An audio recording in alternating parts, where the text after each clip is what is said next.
April 23, 2025 బుధవారం. ఈరోజు మనం మదనపల్లి మార్కెట్‌కి సంబంధించి స్టాక్ అనేది ఏ విధంగా వచ్చింది ఏమంటే ఈ వీడియోలో మాట్లాడుకుందాం. లేట్ చేయకుండా వీడియో అనేది స్టార్ట్ చేసేద్దాం.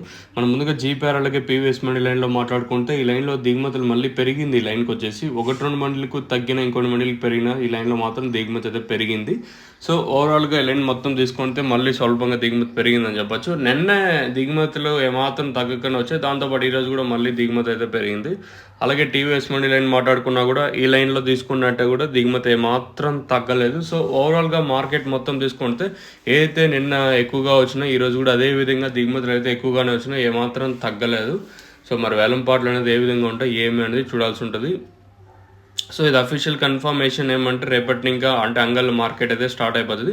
తెలిసిందే కదా ఈవినింగ్ మార్కెట్ ఇంకా వేలంపాట్లు వచ్చేసి మ్యాక్సిమం 3:40 లేదా 3:30కి లేదా 3:50కి ఇలా వితిన్ ఒక 20 మినిట్స్లో అంటే 3:40 45 లేదా 3:50 ఇట్లా వేలంపాటు అనేది స్టార్ట్ అయిపోతుంది. రేపటి ఇంకా అంగల్ మార్కెట్ అయితే ఉంటుంది. సో రైతులు అయితే గమనించండి.